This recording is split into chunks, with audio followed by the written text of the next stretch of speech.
Պարոն Պողոսյան, Սամվել Կարապետյանի գործը շատ խոսվեց այդ մասին, հարց եղավ, բայց այդուհանդերձ ինձ հետաքրքիր է, որպես քննչականի ղեկավար, դուք օրինակ իմ ձևով արտահայտության մեջ ինչ եք տեսել եւ մինչեւ հիմա ինչ եք փնտրում այդ արտահայտության տակ, որ այդ մարդը դեռևս շարունակում է կալանավորված մնալ։ Մենք ինչ տեսել ենք կոնկրետ հանցակազմի տիրույթում արտացոլված է մեղադրանքի մեջ եւ ավել մեկնաբանություն չեմ կարող տալ։ Ինչ է այսինքն մեր ձևով ինչ է։ Արտացոլված է մեղադրանքի փաստական նկարագրության մեջ եւ վերջնական իրավական գնահատական տրված է։ Այս ձևով այլ մեկնաբանություն չունենք։ Եթե վերջնական տրված է, եթե դուք արդեն դա ապացուցել եք, որ իշխանությունը զավթելու կոչավ, եկեղեցին պաշտպանելու մեկնաբանությունը, ինչի գործը չեք ուղարկում դատարան։ Այդ հարցին ուղարկեք, ինչպես բազմաթիվ գործեր եք ուղարկում։ Այդ հարցին պատասխանեցի արդեն, ազգային ժողովի պատգամավորներից ինձ այդ հարցը տվեցին, որովհետև նախաքննություն է կատարվում, երբ որ նախաքննությունը կավարտվի, կլուծենք քրեական վարույթի ելքը։ Պարոն Պողոսյան, ես շարունակում եմ պնդել, մեր ձևով ինչպես է ստացվել, որ իշխանության զավթում են համարվել իրավապահ համակարգի կողմից։ Այսինքն մեր ձևով մարդը կարող էր գնալ պատարակների մասնակցել, մոմ վառել, այսինքն մեր ձևով ինչու դուք մեր ձևով համարեցիք, որ իշխանություն է ուզում զավթել։ Որովհետև մենք տվեցինք իրավական գնահատական եւ համարեցինք, որ դա ենթադրաբար հանցավոր դրսևորում է։ Դա վրա ազդեց Նիկոլ Փաշինյանի հայտարարությունները, որ անմիջապես հետո Facebook-ում գրառումներ արեց։ Խնդրեմ հերթով տվեք էլի հարցը։ Facebook-յան գրառումներն է, որ ինքը ուղղորդեց եւ իրավապահ համակարգը։ Բա ինչ ուղղորդումներ եղավ, որ դուք մեր ձևով տակ միանգամից հասկացաք, իսկ իշխանության Դուք հարցը տալիս եք, դուք հարց պատասխանը լսում եք։ Ես լսում եմ, բայց դուք չեք Փաշինյանը ասում է հոգեվորականների Մի վարքյան դուք ասենց շատ եք մոտիկ կանգնած ու շատ եք բարձր գոռում, շատ բարձր եք գոռում։ Ես արդեն նշեցի, մեղադրանք առաջադրել ենք, մեղադրանքի փաստական նկարագրության մեջ արտացոլված է թե հանցակազմի էությունը ինչումն է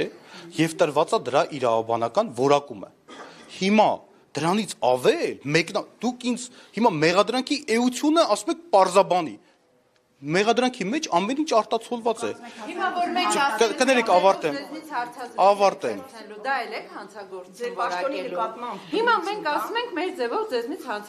հարցազրույց ենք վերցնելու։ Մեզ էլ եք։ Դուք ով եք։ Ես լրագրող եմ։ Հա։ Ըստ ձեզ դա բավարար է։ Դե հիմա նույնն է ասել Հարգելի լրագրող, հիմա ես հարցազրույց է տվել, դուք այդ մարդուն կալանավորել եք։ Հարգելի լրագրող, դե լսեք ձեր հարցը տվեցիք, լսեք։ Սա կապված է սուբյեկտը, իրադրությունը, խոսքերը, մեր ունեցած տեղեկությունները, բազմաթիվ գործոններ կան։ Հիմա դուք ինձանից հարց եք Ներողություն, պարոն Պողոսյան, մի րոպե էլի հաշվի առել եք, մի րոպե։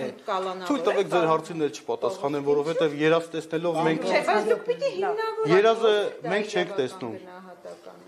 Պարոն Պողոսյան, Չէ, նման բան չկա, սիմպաթիաների հարց չի ստե։ Ինչի հարց է, ուզում ենք պարզ։ Դե հիմա երկխոսության ավերածում։ Պարոն Պողոսյան, ներողություն, հաշվի առնվել է Սամվել Կարապետյանի օրինակ Ռուսաստանում ապրելը, նրա կապերը, նրա դրամական միջոցները, այսինքն այս ամենը հաշվի առնվել։ Նարեկ ջան, բերեք, քանի որ գործը գտնվում է նախաքննության փուլում, դուք ձեր հարցադրումներն այնպեսին են, որին պատասխանելու համար եւ ստիպված եմ լինելու գործի որոշակի փաստական տվյալներ մեջ բերեմ։ Թույլ տվեք այդ հարցին չանդրադառնամ, որովհետեւ գործը նախաքննության փուլում է գտնվում։ Երբ որ մենք գործը ավարտենք,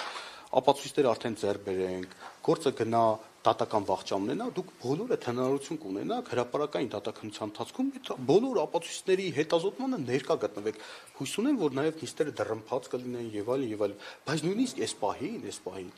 Նարեկ ջան, ես որպես իրավաբան եւ այլն, ես հիմա մեղադրանք առաջադրել եմ անցի որոշակի հոդվածներով, որոշակի արարքով։ Դա դեռևս չի նշանակում վերջնական